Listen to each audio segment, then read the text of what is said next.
qué gusto verlos. Es realmente un milagro que nos podamos ver después de tanto tiempo de momentos difíciles. La OMS dice que con el favor de Dios bueno, no dice con el favor de Dios, pero eso es lo que nosotros creemos. Para marzo del próximo año ya podríamos como estar controlando todo lo de la pandemia y pues eso le da alegría, eso le da esperanza al mundo. Sin embargo, pues nosotros nos seguimos cuidando y yo siempre les digo que tengan sus tapabocas durante el servicio, si son tan amables. Y abajo también, si es difícil, yo entiendo, yo soy el primero por las gafas, siempre se me... Pero tenemos tapabocas nuevos también, si alguien lo necesita, por supuesto que se los podemos dar. Solo paciencia, ya casi vamos a salir y es un milagro que estemos acá. Amén. Muy bien, hoy vamos a hablar de un tema interesante, especialmente en el contexto de hoy, y es la sabiduría de lo alto. Ahí casi no se alcanza a ver, pero ustedes lo pueden escribir si están tomando notas. La sabiduría de lo alto. Vamos a hablar de ese concepto, de la sabiduría. Y me gustaría empezar con una definición de la RAE. ¿Qué es la RAE? ¿Han escuchado de la RAE? El diccionario de la Real Academia Española de la Lengua, bueno, y de la lengua española. Y hay tres definiciones acerca de la sabiduría. La primera dice, es el grado más alto de conocimiento. La primera definición de sabiduría. La segunda dice, es una conducta prudente en la vida o en los negocios. Otra definición de sabiduría. Otros dicen conocimiento profundo en las ciencias, letras o artes. Y estas son definiciones de sabiduría, pues de acuerdo con el diccionario de la Real Academia de la Lengua. ¿En qué pensamos o en quién pensamos cuando pensamos en alguien sabio? Imagínense ustedes.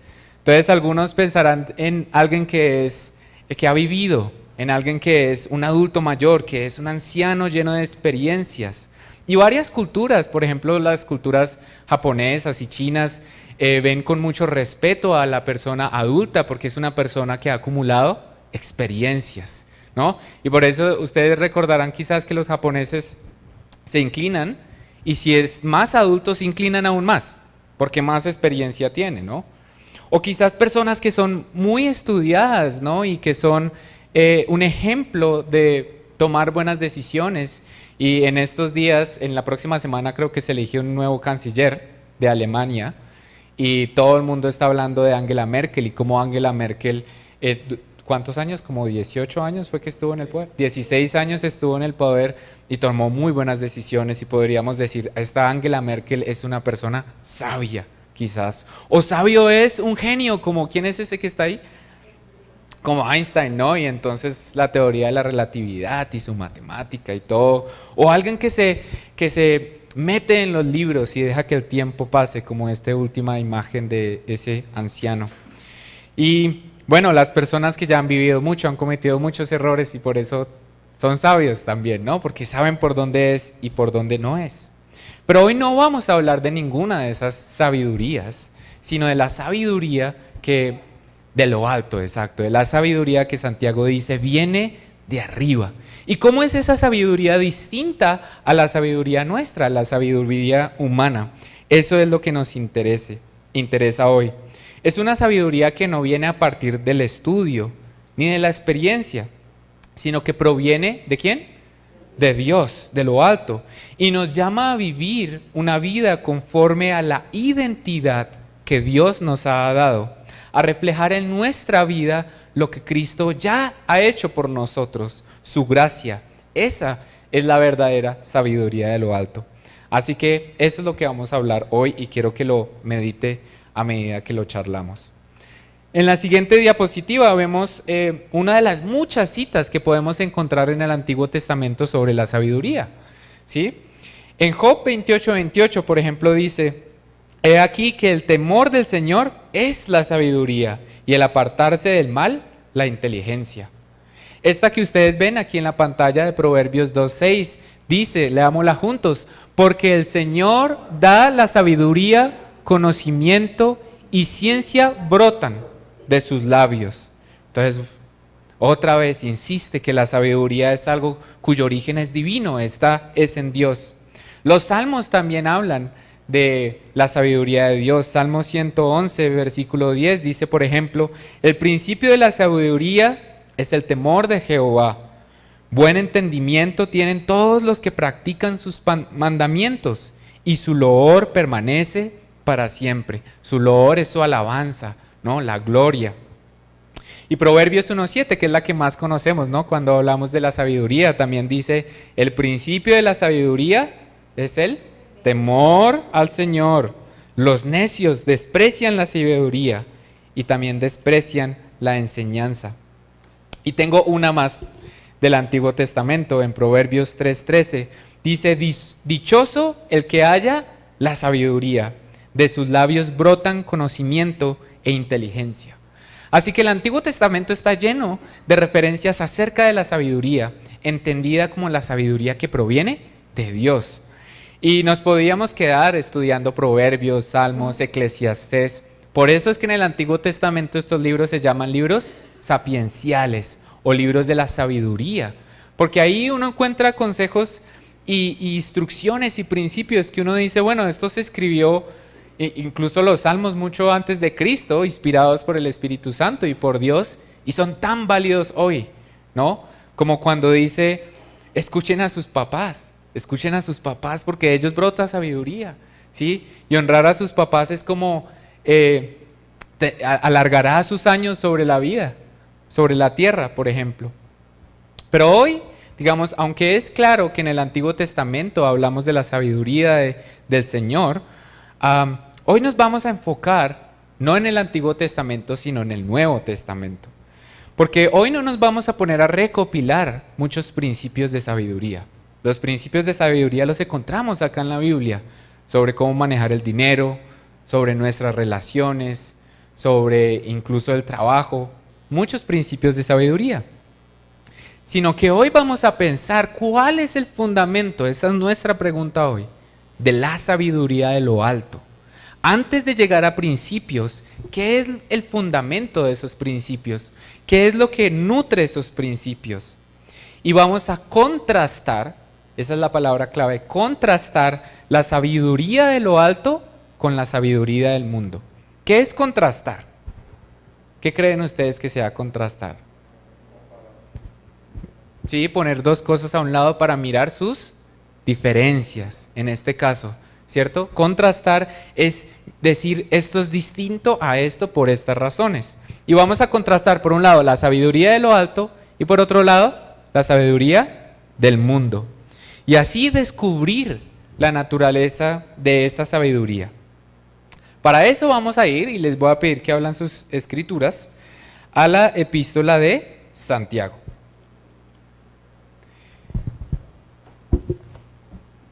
Y si ustedes han estado atentos a los sermones anteriores, se han dado cuenta que Santiago se ha utilizado varias veces, ¿cierto? ¿Se acuerdan de qué fue el sermón anterior, del domingo pasado? ¿Alguien me dice? De las palabras, muy bien. Sí, palabras de vida fue el título del sermón. Y mi mamá estaba hablando acerca de cómo las palabras destruyen o construyen y cómo esa lengua, siendo tan pequeña, puede ser tan peligrosa. Y eso estaba en la epístola de Santiago.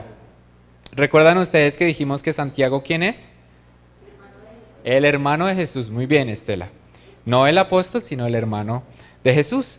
Así que vamos a continuar en ese contexto, vamos a continuar. Vamos al capítulo 3. ¿Listo? Y no solo hemos escuchado el tema de la lengua, sino cuando vino también el pastor general de nuestra congregación, él habló también de Santiago 1:17, que decía que toda buena dádiva viene de Dios, ¿se acuerdan? Y decíamos, hermanos, no se equivoquen, Dios no da nada malo, porque toda buena dádiva viene de Él. Todo eso nos va a dirigir al tema de la sabiduría. El texto central, para que lo anoten, va a ser capítulo 3, versículos 13 al 18. Ese va a ser el texto central de hoy, el que nos interesa el día de hoy. Ahí está el tema de la sabiduría. Y el tema de la sabiduría es central a la carta de Santiago, a quienes les escribe a las 12 tribus. Y Y no solo a los líderes, sino a toda la iglesia. Esta carta va para usted, va para mí, va para los que están en el ministerio. Y todos estamos en el ministerio si hemos creído a las palabras de Cristo, de que hemos de evangelizar. La sabiduría, por tanto, divina es el fundamento en contra de cualquier conducta de pecado y en contra de la mala comprensión de quiénes somos nosotros. Ahora, antes de leer, ya vamos a leer, tenemos que contrastar dos cosas también. Tenemos que contrastar la sabiduría del conocimiento para poder entender lo que sigue. El conocimiento puede ser una colección de datos, de hechos, incluso de algunas comprensiones respecto al mundo.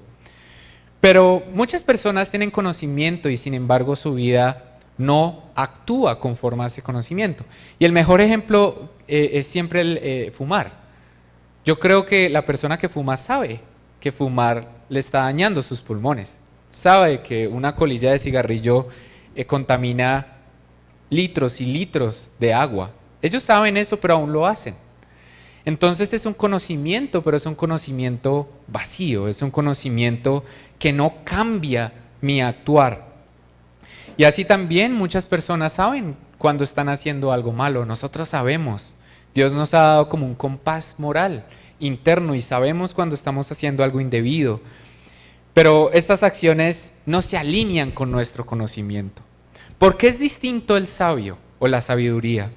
Porque la sabiduría no es una colección de datos, no es una colección de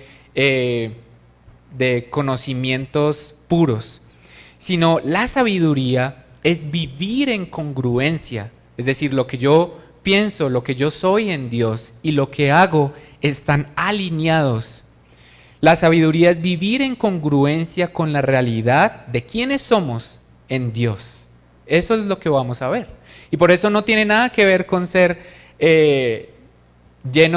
estar lleno de títulos o con tener la posibilidad de hablar de libros aquí y libros allá. Ese no es el conocimiento, esa no es la sabiduría.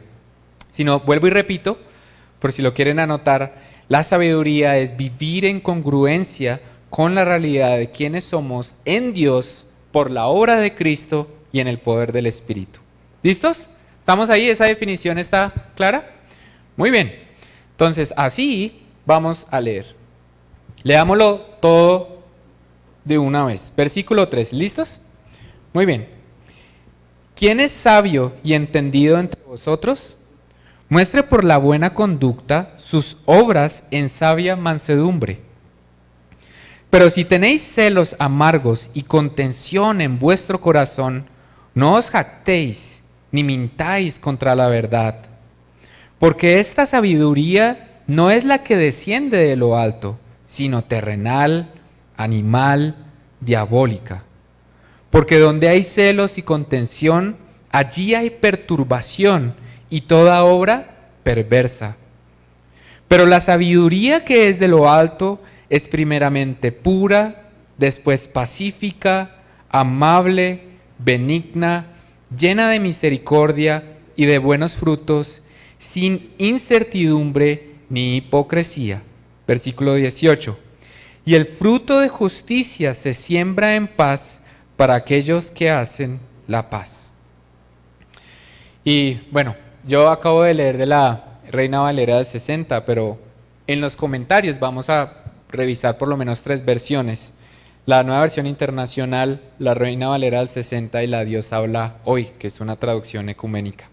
Volvamos entonces al versículo 13. Otra vez. ¿Quién es sabio y entendido entre vosotros? Muestre por la buena conducta sus obras en sabia mansedumbre. Y la Nueva Versión Internacional en esta última parte dice, obras hechas con la humildad que le da su sabiduría. La primera pregunta, ¿quién es sabio? Viene a nosotros. Esa pregunta es para usted. Y todo lo que sigue es para usted, es para mí. Muchas veces nosotros escuchamos los sermones y decimos, uy, ese sermón lo debería escuchar mi papá, lo debería escuchar mi cuñado, uy, le voy a enviar ese sermón. Pero en este momento Dios nos está hablando a nosotros. No pregunte si el otro es sabio, si el papá es sabio, pregúntese, ¿soy yo sabio y entendido? Esa es la pregunta que nos está haciendo el versículo 13. Y yo cuando preparaba el sermón también me hacía esa pregunta. ¿Soy sabio y entendido? Y dice, si crees que lo eres, muéstralo en buena conducta, en obras de sabia mansedumbre. Eso es lo que está diciendo. Y recuerda mucho esta primera pregunta a Deuteronomio 1:3, cuando Dios estaba buscando líderes para el pueblo, para seguirlo, para guiarlo. Y decía, denme de entre vosotros varones sabios y entendidos, ¿no? Como que le preguntaba al pueblo, ¿quiénes de ustedes son sabios? ¿Quiénes de ustedes están dispuestos a seguir con sabiduría, a liderar? Pero hoy no solo a los líderes, sino a toda la iglesia, le escribe Santiago. Si hay sabiduría, entonces esa sabiduría se ve reflejada en lo que hacemos. Y acuérdense que la pastora del domingo pasado recordaba que estas obras no son obras para que nosotros seamos salvos. La salvación está en Cristo, sino son obras que surgen naturalmente precisamente de ser salvos, de ser justificados, de abrazar la naturaleza divina. Pero no son momentos inarticulados. Y usted dice, bueno, mis obras, a ver, hace 15 días ayudé a una persona. Bueno, muy bien, ¿qué más? A ver, y comienza a rebuscar. Porque esas no son las obras de las que está hablando Santiago. Obras inarticuladas, inconsistentes, no. Esas obras es todos los días, es en lo que hacemos, desde lo más pequeño hasta lo más grande. Esas son las obras. La buena conducta de sus obras significa una vida que está constantemente en el camino del sabio. ¿Y qué es el camino del sabio? El que permanece en la naturaleza de quien es en Cristo, de quien es en Dios. Es una vida buena, pero no es una vida buena en el sentido de que es una vida derrochadora, sino que es un buen vivir. Y el buen vivir se da conforme a los mandamientos de Dios. Katy Dedo, una de las teólogas de nuestra iglesia, dice que esta palabra en griego, esta palabra bueno, también se relaciona con lo bello. Son obras bellas, son obras hermosas, son obras nobles. Así que, ¿se cree usted sabio? Yo me creo sabio. Entonces, ¿qué tan bellas son mis obras? ¿Qué tan hermosas son mis obras? ¿Cómo se refleja en mi vida, en lo que yo hago, en lo más simple, hasta en lo más complejo, el amor de Dios en mí? Y se expresa en todas las dimensiones de mi vida. No solo cuando estoy en la iglesia, porque cuando estoy en la iglesia es fácil, ¿no? Uno pensaría, porque estoy en un contexto en que las personas creen lo mismo que yo, no me encuentro en conflictos, todos somos hermanos. Ahorita no, pero antes nos andábamos abrazando todo el tiempo, ¿cierto? Pero en momentos difíciles, cuando hay personas difíciles, cuando hay situaciones difíciles, ahí también el hombre sabio, la mujer sabia, tiene obras bellas. Y fíjense que además dice, en sabia, ¿qué dice? Mansedumbre. Y esto es muy interesante, en la humildad que le da su sabiduría. ¿Qué significará? Que no son solo obras, sino obras humildes. Esto nos recuerda, o cuando yo pensaba en esto, me recuerda al Sermón del Monte.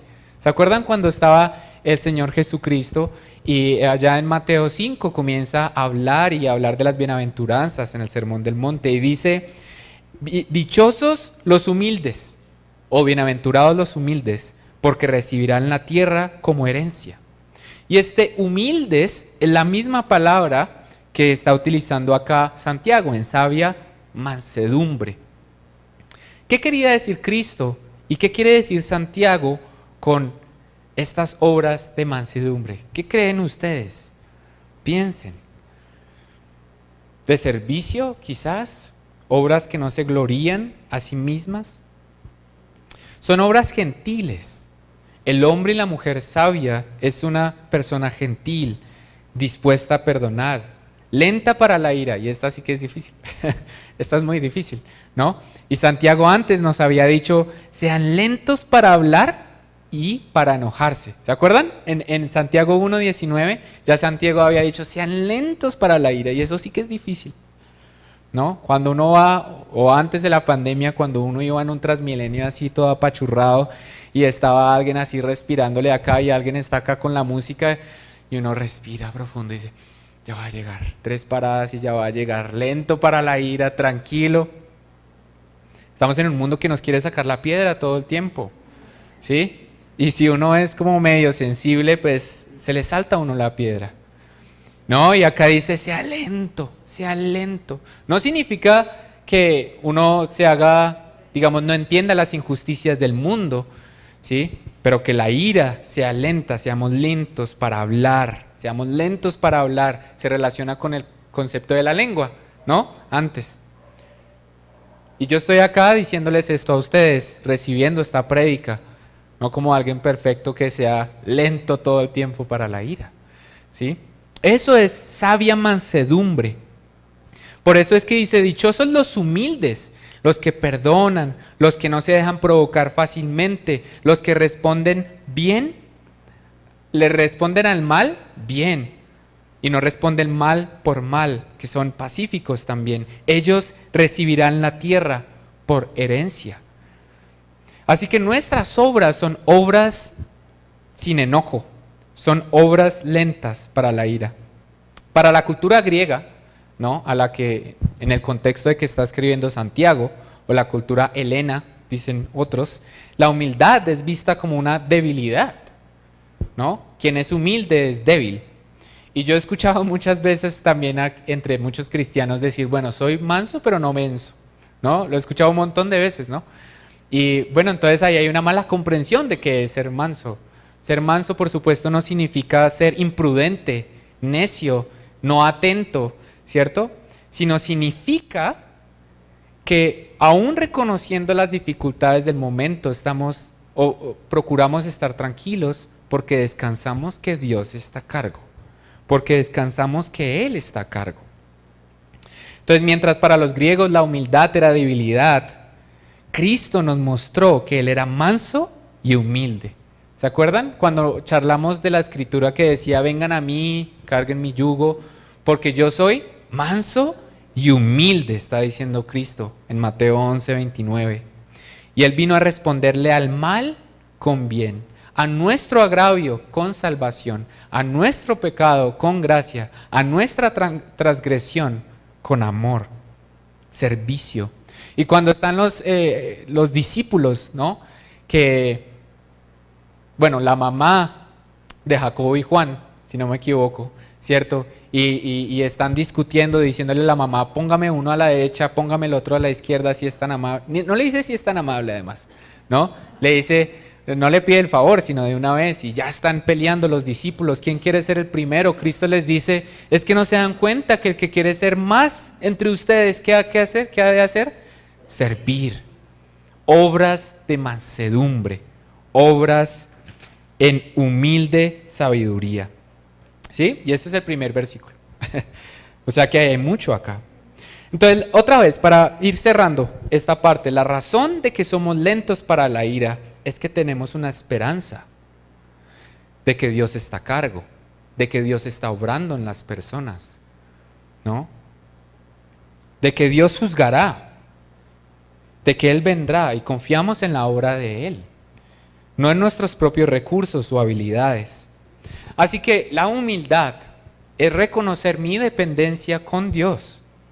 En un mundo que le molesta la dependencia, nadie quiere ser dependiente de nadie, quiere ser totalmente libre.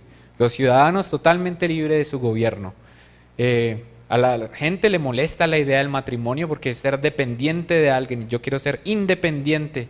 Y no, acá es todo lo contrario. La dependencia es la que me da calma, es la que me da sabiduría, es la fuente diaria de una buena vida, de acuerdo con el propósito perfecto de Dios. ¿Amén? ¿Vamos bien? ¿Hasta acá? Perfecto. Y por eso es que el hombre y la mujer sabia, ambos, ¿cierto?, reflejan en todas las dimensiones de su vida esa tranquilidad. Y de nuevo, ¿es fácil? No es fácil. Pero es lo que nos está diciendo Santiago. ¿Usted se cree sabio? ¿Sí? Refléjelo en obras de humilde sabiduría o de, como dice aquí, de sabia mansedumbre. Leamos ahora el versículo 14. Volvamos a las escrituras. Dice, pero si tenéis celos amargos y contención en vuestro corazón, no os jactéis ni mintáis contra la verdad. Entonces está diciendo, bueno, ¿usted se cree sabio? Eso es lo que debería hacer. Pero si aunque se cree sabio, realmente hay celos amargos, contención en el corazón, entonces no se jacten, no presuman de ser sabios, porque al hacerlo, mienten contra la verdad. Hay otras versiones que en vez de celos colocan envidias, por ejemplo. Y en vez de jactarse colocan presumirse, ¿ya? Pero la idea sigue siendo la misma. Entonces, aquí es como se empieza a mostrar que la sabiduría de lo alto, de la que estamos hablando, no es ausente de obras, ¿cierto? Es decir, no es ausente de una vida que refleja lo que yo ya soy en Dios, sino es una que refleja la confianza. Todo el contraste, acuérdense que ahora estamos contrastando. Entonces, ¿qué es una vida no sabia? Es precisamente una en la que mis objetivos van contra otros. Envidias, rivalidades, van contra la verdad. Y algunos comentarios respecto a esta parte de Santiago dicen es como la agresión narcisista, de desear lo que obtiene el otro. Esa es la envidia, ese es el celo. Al otro le va bien, el otro está bien y yo no. Y yo deseo lo que quiere y tiene el otro. Y dejo de interesarme por los caminos de Dios. Mi objetivo ahora es ser lo que el otro es. Esa envidia, ese celo amargo. El celo en sí mismo, la palabra, se utiliza a veces para referirse al celo de Dios, pero el celo de Dios es un celo puro, santo, no amargo. Es una pasión por lo bueno, es una pasión por el amor, pero aquí es un celo amargo, fíjense. Ya Santiago le pone ese adjetivo que es muy importante. Y hay momentos en que nosotros decimos, pero yo merezco más. Yo soy el que tiene que ser servido, no servir. Yo soy el que tiene que ser atendido. A mí es quien me hacen las cosas. El típico, ¿usted no sabe quién soy yo? ¿No? Que nos identifica tristemente con muchas situaciones, ¿no? Yo soy el que merezco. Todos los demás están mejor que yo y nos victimizamos a veces también. Y el bienestar de los demás no nos interesa, sino nuestros deseos. Esos sabios son sabios aparentes y mentirosos. Y por eso, por ejemplo, Jeremías en el Antiguo Testamento, capítulo 9, versículos 23 al 24 decía así. Así dijo Jehová, no se alabe el sabio en su sabiduría, no presuma, no se jacte, ni en su valentía se alabe el valiente, ni el rico se alabe en sus riquezas. Decía, más bien alábese en esto el que hubiere de alabarse, en entenderme y conocerme. Es decir, ¿dónde está realmente el gozo? ¿Dónde está realmente la fuente de mi alegría? En participar de la sabiduría de lo alto. Ese es el sabio. Pero un corazón celoso, amargado y resentido, que mira solo a los demás, nunca va a estar contento, nunca va a ser sabio, va a tomar malas decisiones, porque el fundamento mismo sobre el cual toma sus decisiones es viciado, no tiene el Espíritu de Dios. Está mirando a los demás pensando, no cómo puedo ayudar a esta persona, sino cómo puedo quitarle lo que esa persona tiene, ¿no? Y de nuevo, esto otra vez, ¿se creen ustedes sabios? ¿Me creo yo sabio? Y a veces miramos a las personas y miramos cómo juzgarlas, pero no cómo bendecirlas, no cómo ayudarlas. Y se conecta otra vez con lo que estaba el sermón pasado. De una misma boca sale bendición y maldición. Y eso no debería ser así, porque recuerden que la misma escritura, Santiago dice en el versículo 12 del capítulo 3, dice, ¿acaso puede de la higuera producir aceitunas? ¿Puede de un sabio salir algo que no es sabio? ¿O de la vid higos? Esa es la misma idea. Esa es la misma idea. Muy bien. Así que hemos leído el versículo 13, hemos leído el versículo 14. Ahora leamos el versículo 15. Dice, porque esta sabiduría no es la que desciende de lo alto, sino es, y da 3 adjetivos: terrenal, animal, diabólica. En otras versiones dice del mundo, de la mente humana y del diablo. Y en otras incluso la mente humana se traduce por puramente humana. Vamos una por una. Terrenal o del mundo. ¿Qué significa una sabiduría terrenal? Sí, conforme a sus propios estándares de sabiduría. Y el necio siempre cree que él es más sabio que un montón, ¿cierto? Eso nos dice Proverbios también. Hay comentaristas que dicen que ese terrenal significa independiente de su creador, sin querer relacionarse con Dios. Se preocupa por las cosas que hacen parte de este mundo, pero niega el espíritu, ¿cierto? Es independiente. Y se parece mucho todos hemos pasado por ahí, al adolescente que quiere ser independiente y niega la sabiduría de su papá, de su mamá, ¿ya? Que prefiere, no sé, un consejo en TikTok a un consejo de su papá o su mamá, que ya ha vivido, que ya ha pasado por cosas, ¿cierto? Es independiente, yo soy independiente, déjeme que es mi vida, el típico, ese es el terrenal. En cambio, nosotros dijimos en el primer versículo que la sabiduría de lo alto es una sabiduría que depende de Dios, que está en constante conexión con Dios. Y después dice puramente humana o animal, dice la Reina Valera. Y le pone ese animal porque la palabra que aparece ahí se puede relacionar con el instinto animal, es decir, que no piensa, que solo está basado en su inmediatez, en lo que le pide su inmediatez.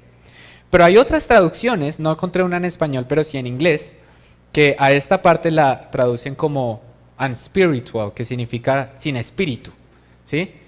Y es muy interesante porque significa que niega otra vez lo trascendente, niega lo espiritual, se centra solo en lo que el mundo le muestra en el momento.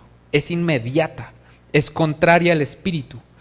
Es una sabiduría que le preocupa satisfacer sus sentidos. Que la pregunta no es ¿cómo puedo yo servir? La pregunta no es ¿qué es una buena vida en Dios? Sino la pregunta es ¿cómo puedo responder a esta necesidad que tengo, ¿no? Y fíjense ustedes, si nos devolvemos a Génesis, cuando Eva ve la fruta, el fruto, no dice y estaba fea y se veía horrible, no, decía y era bonita, y era buena para los ojos. Era algo que era un placer ahí, inmediato. No se midieron consecuencias, era inmediatez. Y finalmente dice diabólica, ¿no? Y acá hay muchos significados, no solo porque sea Satanás, el enemigo, el antagonista, ¿sí? El que no quiere esa sabiduría, sino porque el mismo diablo, ese diablo significa el que divide, ¿sí? El que no está en la unidad, el que crea disensión. Es el maligno, es el que está contra Dios, es una sabiduría que no quiere nada que ver con Dios, que se tapa los oídos cuando le hablan a Dios, o como dice Katy Dedo, que se resiste al amor. Y esta es una frase muy interesante, porque ¿quién se resiste al amor? ¿Quién se resiste a un abrazo? Pero aún así los seres humanos se resisten al amor. Las personas a veces se resisten al mensaje cristiano cuando, pues lo más importante del mensaje cristiano es que Dios los ama. Y se resisten al amor. ¿Y por qué me ama? ¿Para qué me ama? ¿Y qué quiere de mí? ¿Sí? Es una resistencia al amor, a la gracia de Dios. Esa es la sabiduría terrenal. Acuérdense, dijimos, la estamos contrastando con la sabiduría de lo alto. Y si en el versículo 15 decimos qué es esa sabiduría terrenal, en el versículo 16 están las consecuencias de esa sabiduría terrenal. Así que leámoslo. Versículo 16. Porque donde hay celos y contención, allí hay perturbación y toda obra perversa. Otras traducciones en esta parte de perturbación hablan de confusión, de caos, de desorden. Y caos es una palabra compleja también. Caos significa inestabilidad. Caos significa de doble ánimo también, relacionado con hipocresía. Caos, etimológicamente, la raíz de esta palabra significa un abismo desorganizado. Acuérdense que en Génesis, antes de que Dios organizara el cosmos y la tierra, dice que estaba desorganizado, estaba vacío, estaba en caos. Era una materia sin forma. ¿Y esto qué nos quiere decir? Que los sistemas humanos y las vidas individuales nuestras, cuando utilizan esta sabiduría de la tierra, cuando niegan la sabiduría de Dios, entonces son caos, son desorganizadas, son confusas. Son sistemas, por ejemplo, que relativizan la verdad. Son propensos al caos. No hay verdad. Cualquiera haga lo que se le dé la gana, en el sentido de que todo sirve, todo vale. No podemos discutir porque esa es tu verdad, esta es mi verdad. El caos es desorganizado. Son sociedades donde el sabio es el sagaz. El que se considera sabio es el que entiende cómo vengarse del otro sin que se den cuenta. El que mira cómo ponerle la trampa al otro, cómo aprovecharse del otro. Y eso está tan arraigado en nuestras sociedades, ¿no? A veces también desde pequeños le dicen al chino, pero se ha avispado, y le dan un calvazo, ¿no? No se deje tumbar, ¿ya? Mire a ver cómo es. Pida la ñapa, pida un descuento del 50%, ¿no? Que lo están tumbando, pilas, métase por acá, por acá. Y entonces, ¿una sociedad así funciona? No, porque no hay confianza en esa sociedad. En una sociedad donde hay principios de confianza, de transacciones, de que yo le doy a usted dinero y yo sé que usted me va a cumplir, donde hay sistemas legales robustos que permiten que esas transacciones se den en paz, son buenas sociedades. Entonces la sabiduría de la tierra, esa sabiduría, es una sabiduría que al final puede devenir en caos, ¿sí? Esa es la consecuencia. Y así una sociedad, así nuestras vidas. Si no podemos confiar en un familiar, no podemos confiar, siempre tenemos problemas con todo el mundo porque hay caos. Mirar al otro, ¿sí? Y medir mi éxito en relación con el otro. Si el otro está mal y yo estoy un poquito mejor, bueno, entonces me va bien, ¿no? Entonces, pero de eso no se trata, ¿no? Y por eso estaba leyendo ayer un problema muy grande con las redes sociales. Las redes sociales son muy buenas en muchos sentidos, pero también muy malas en otros, ¿no? Y lo malo de las redes sociales es que nuestros jóvenes especialmente, adolescentes, niños, ven una versión estilizada de la vida de otros. Los ven siempre viajando, los ven súper contentos, los ven que tienen dinero, que están haciendo ejercicio, súper hermosos, con un montón de filtros en la cara, súper maquillados. Y después se miran a sí mismos y dicen, oiga, yo sí soy feíto. Oiga, sí. Y vea, yo aquí en la casa y todo el mundo está viajando en Instagram, ¿no? ¿Yo qué hago acá? Y esto es algo muy serio. Se ha mostrado que, digamos que la autoestima de muchos jóvenes se ve perjudicada porque ven la versión estilizada de los otros. Y es que nadie va a subir a Instagram una foto recién despierto, ¿sí? O una foto cuando está enfermo, o cuando está peleando en la casa. Nadie sube eso. Entonces, ¿cuál es la apariencia? La apariencia es que uno ve todas esas fotos y uno dice, uy, la gente sí la pasa rico, mire, este se fue a este restaurante, este está en la playa, este está aprendiendo a cómo tocar tal instrumento. Nuestro éxito se contrasta con el éxito de los demás. Y esa es la sabiduría de la tierra. Pero acuérdense que la sabiduría de lo alto decía que nosotros recibimos de Dios nuestra paz. Es el corazón manso que descansa en Dios, lento para la ira, pacífico y se alegra por el otro. No dice, uy, vea, ese siempre se la pasa. Sino, uy, qué rico que se la pasa viajando, qué chévere, lo bendecimos, lo bendigo, qué bueno que subió una foto con su esposa, con su esposo, la están pasando bien, qué chévere. No estamos preocupados por los afanes, sino que descansamos en que de Dios viene toda buena dádiva. ¿Sí? Muy bien. Listo, leamos ahora versículo 17. Ven todo, la escritura es impresionantemente rica, ¿no? Dice, pero la sabiduría que es de lo alto es, ¿qué? Primeramente pura, después pacífica, amable, benigna, llena de misericordia y de buenos frutos, sin incertidumbre ni hipocresía. Entonces, ahora está diciendo, bueno, eso es la sabiduría del mundo, pero la sabiduría de lo alto es distinta. Y dice, lo primero es que es pura. Y cuando dice primeramente, no solo está enumerando, esto es lo primero, sino está diciendo, es sobre todo lo demás puro. ¿Sí? ¿Y qué significa eso? Que no hay dobles intenciones en esa sabiduría. No hay como planes ocultos en esa sabiduría. ¿Y por qué? Porque esa sabiduría es la sabiduría de Dios. Y Dios no tiene planes ocultos, no tiene malas intenciones. Se relaciona con lo que Santiago ya dijo antes en el capítulo 1. Dios no muda, no tiene mudanza, no hay sombra, no hay tiniebla en él. Es una sabiduría que refleja el carácter de Dios, en quien no hay oscuridad. Y después dice pacífica. Y este concepto de paz ya lo habíamos visto en el anterior sermón que di, cuando hablé de la paz que Cristo nos da, cuando dice, vengan y tomen mi yugo y yo os haré descansar, ese descanso. Este shalom del que hablan los hebreos. Y es mucho más que ausencia de conflicto, de ausencia de discusión, no. Es el bienestar, el estar bien, el sentirme completo en Dios. Y Dios nos comparte de su paz.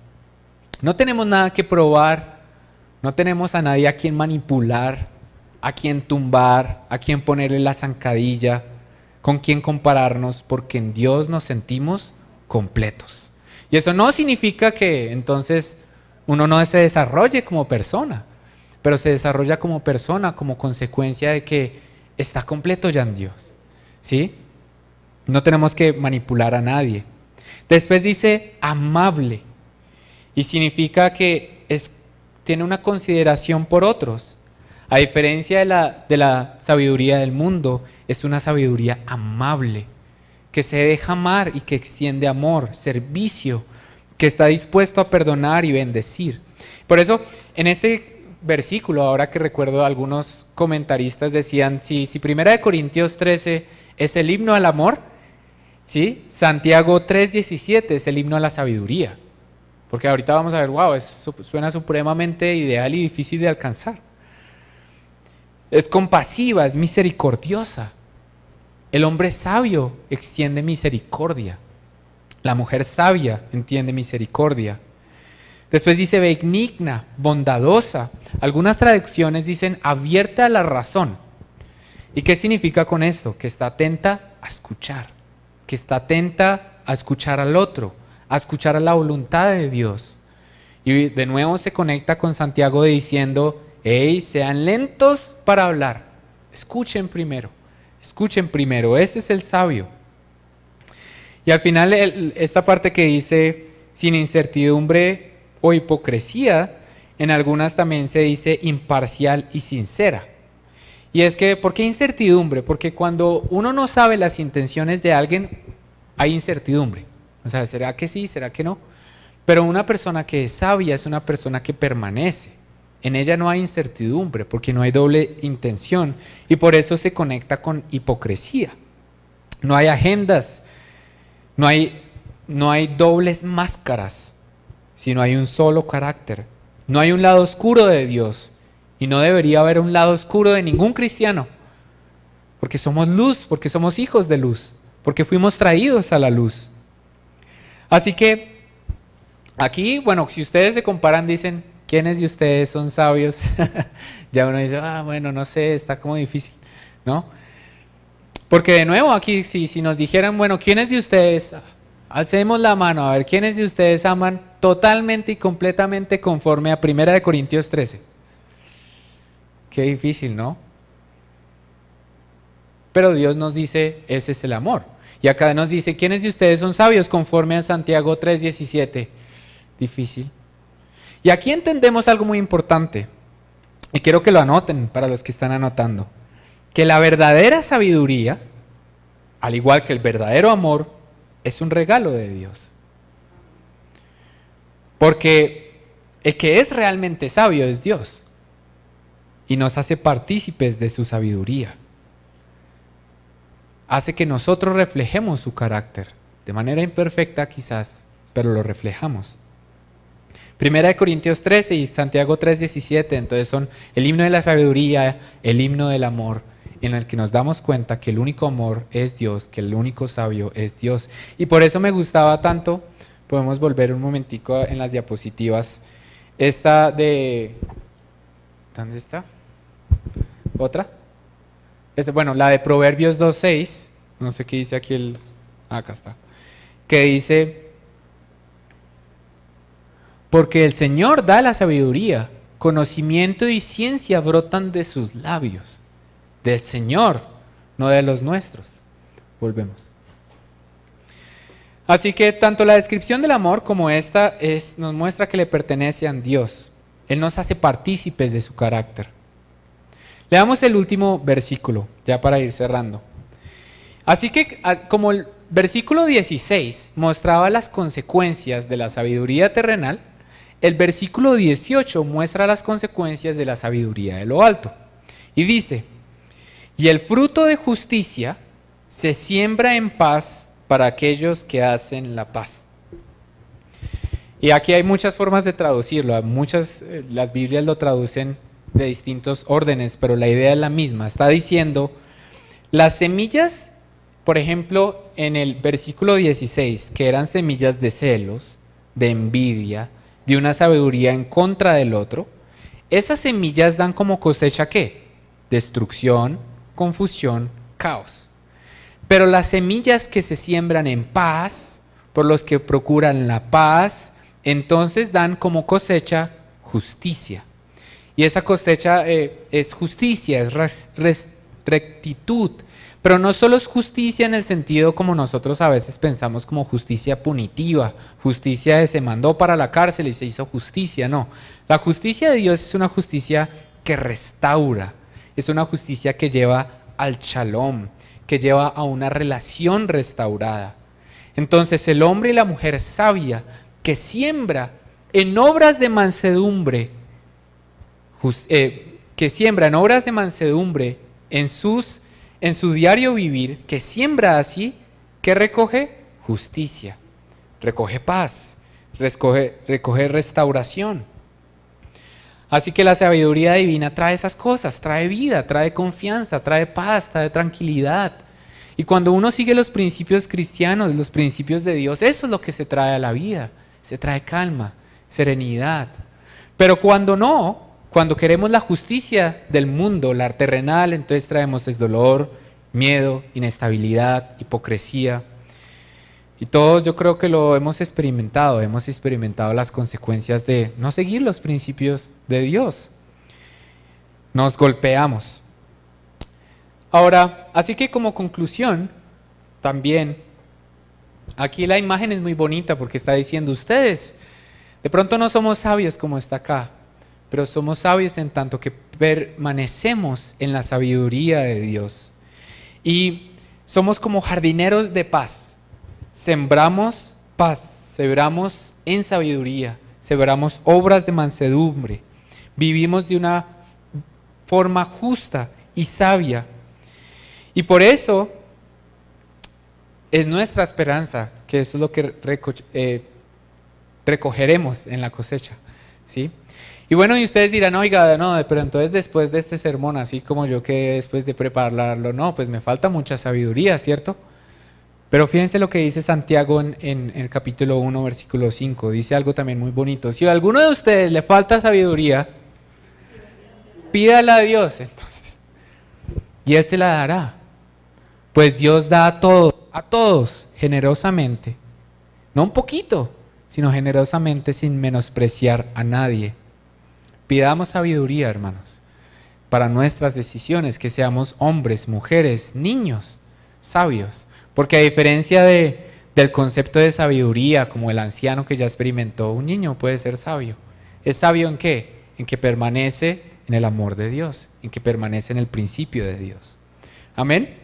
Pongámonos de pie y oremos a nuestro Padre para que sea Él haciéndonos sabios, que nos dé la sabiduría conforme a Él la da, no conforme al mundo la da.